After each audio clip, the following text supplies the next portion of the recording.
তারা যখনই জনরায়ের বিরুদ্ধে গিয়েছে, গণরায়ের বিরুদ্ধে অবস্থান নিয়েছে, তারা কিন্তু ইতিহাসের পাতা থেকে হারিয়ে গেছে।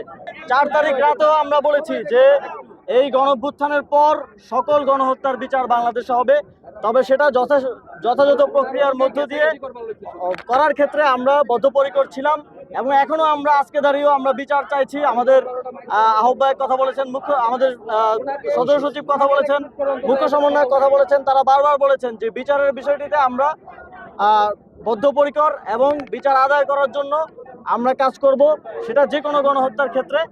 নন ইনভার্টার এসির দামে ঘরে আনুন বিদ্যুৎ সাশ্রয়ী ইনভার্টার এসি। এখন 1.5 ton my one inverter AC মাত্র 48,900 টাকা পাওয়া যাচ্ছে মিনিস্টার শোরুমে। এবং আপনারা দেখেছেন যে বাংলাদেশের ইতিহাসে যখনই অনেকেই সরকার গঠন করেছে, অনেকেই অনেক মহাপরাক্রমশালী ছিল, অনেক শক্তিশালী ছিল, কিন্তু তারা যখনই জনরায়ের বিরুদ্ধে গিয়েছে, গণরায়ের বিরুদ্ধে অবস্থান নিয়েছে, তারা কিন্তু ইতিহাসের পাতা থেকে হারিয়ে গেছে। বাংলাদেশে যখন 70-এর নির্বাচনে গণরায় একদিকে আসে এবং তাদেরকে ক্ষমতা দেওয়া হয় না, পরবর্তীতে 71-এ এই স্বাধীনতার প্রেক্ষাপট তৈরি হয়েছে। বাংলাদেশে 90-এও এই পরিস্থিতি হয়েছে, স্বৈরশাসনের বিরুদ্ধে লড়াই হয়েছে। 17 বছরের নিষ্পেষণের পর মানুষ যখন তাদের কথা বলতে পারছিল না, জনগণের রায়ের বিরুদ্ধে যখন বারবার সরকার গঠন করে ফ্যাসিবাদী শাসন কায়েম করা হয়েছে, তাদেরকে কিন্তু পদদলিত করা হয়েছে এদেশে গণঅভ্যুত্থানের মধ্য দিয়ে।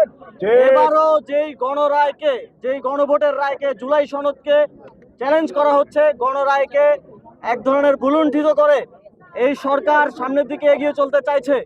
বাংলাদেশের মানুষ কিন্তু তাদেরকেও এই ইতিহাসের ধারাবাহিকতা রক্ষা করে ভুলুণ্ঠিত করতে দ্বিধা করবে না। আমরা তাদেরকে বলতে চাই যে অবশ্যই এত রক্তের বিনিময়ে যেই সংস্কার এবং যেই নতুন বাংলাদেশের স্বপ্ন আমাদের শহীদের পরিবারেরা দেখেছে, যেই বাবা মায়েরা দেখেছে এবং আহত সহযোদ্ধারা দেখেছে, সেটা বাস্তবায়ন করতে হবে। এবং এই জনরায় বাস্তবায়ন না করলে বাংলাদেশের যেই 70% জনগণ গণভোটে হ্যাঁ ভোটের পক্ষে ভোট দিয়েছে, তারা কিন্তু রাস্তায় নামতেও দ্বিতীয়বার ভাববে না। সুতরাং আপনারা জনগণের পক্ষে আসুন, যাতে আমরা সবাই মিলে একসাথে সুন্দর বাংলাদেশ গড়তে পারি। যদি জনগণের বিপক্ষে যান, তাহলে আমাদেরকে জনগণকে নিয়ে স্বাধীনতা রক্ষার জন্যই আবার মাঠে নামতে হতে পারে। আপনাদের সবাইকে ধন্যবাদ।